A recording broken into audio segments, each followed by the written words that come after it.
క్రైస్తవుల మత ప్రచారాన్ని అడ్డుకోవడం సమంజసం కాదని క్రైస్తవ సంఘాల ఐక్య వేదిక పేర్కొంది. ఇవాళ నెల్లూరు జిల్లా కలెక్టర్ హిమాన్ శుక్లాకు వినతి పత్రాన్ని సమర్పించారు.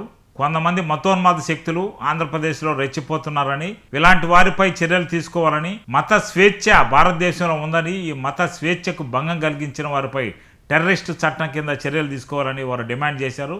ఈ కార్యక్రమాలకి పలువురు మత నేతలు, సిపిఎం నాయకులు మద్దతు తెలిపారు. ఎట్టుపోయాయో తెలియదు, 15 లక్షల రూపాయలు డబ్బులు ఎట్టుపోయాయో తెలియదు అవసరం ఉన్నది. మొన్నటిదాకా బాబు అమర వీరుల స్ఫూర్తిటువంటి విధంగా వ్యవహరించడం అనేది బ్రిటిష్ వారికి వ్యతిరేకంగా దేశంలో బీజేపీ ఆర్ఎస్ఎస్ అధికారంలోకి వచ్చిన తర్వాత మైనారిటీల మీద, ప్రత్యేకించి ముస్లింలు, క్రైస్తవులు, ఇటువంటి ఉన్న మతాల్లో నివసించేటటువంటి వారి మీద టార్గెట్ చేసి దాడులు చేసేటటువంటి దానికి ఈ మతోన్మాద మూకలు పూనుకున్నాయి. ఉత్తర భారతదేశంలో ఈ పేట్రేగి భారీ తీవ్రత స్థాయికి చేరుకున్నాయి. కానీ దక్షిణ భారతదేశంలో ఆ రకమైనటువంటి పరిస్థితి ఎప్పుడూ లేదు.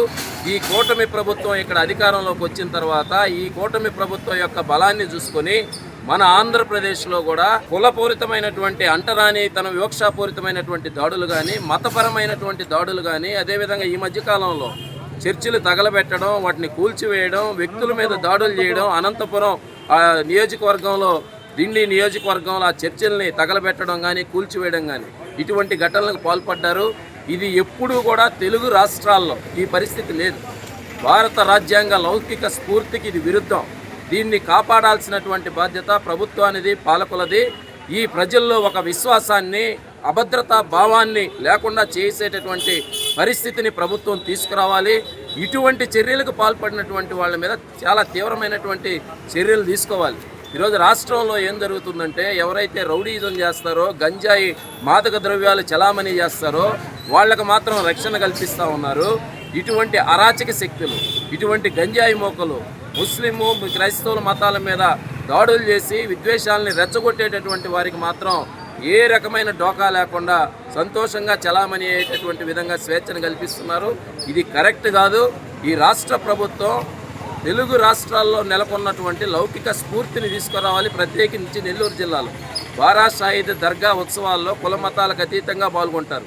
ఈ సంక్రాంతి సందర్భంగా రేపు గొబ్బెమ్మ పండుగ ఉంది. ఆ ఉత్సవాల్లో కుల మతాలకు అతీతంగా పాల్గొంటారు. వేలాంగిని మాత ఉత్సవాలు కోడూరులో జరిగితే యావత్ ప్రజలందరూ పోయి పాల్గొంటారు. అందరూ కూడా ఒకరినొకరు అక్క, బావ, మావ, అన్న, చెల్లి అని పిలుచుకొని ఈ భారతదేశం అంటేనే భిన్నత్వంలో ఏకత్వం కలిగి ప్రపంచంలోనే అందరికీ ఆదర్శమైనటువంటి స్ఫూర్తిని కలిగినటువంటి ఈ భారతదేశం, ఈ స్ఫూర్తికి తూట్లు పొడచడానికి బీజేపీ ఆర్ఎస్ఎస్ ప్రజల్లో చిచ్చు పెట్టేటటువంటి కార్యక్రమానికి శ్రీకారం చుట్టింది. దీనికి వ్యతిరేకంగా ప్రజలందరూ ఐక్యంగా వీటిని తిప్పికొట్టాలి.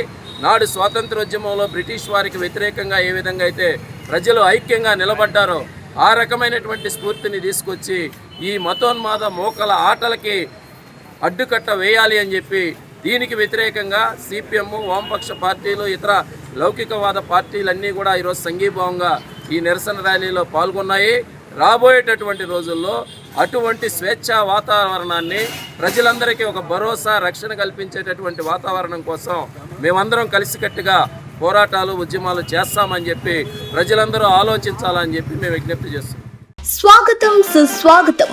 కోవూరు నియోజకవర్గాన్ని అభివృద్ధి పదంలో ముందుకు తీసుకువెళుతున్న మా పెద్ద ఆయన పార్లమెంట్ సభ్యులు వేమిరెడ్డి ప్రభాకర్ రెడ్డి గారు, అసెంబ్లీ టైగర్ కోవూరు శాసనసభ్యురాలు వేమిరెడ్డి ప్రశాంత్ రెడ్డి గారికి స్వాగతం, సుస్వాగతం.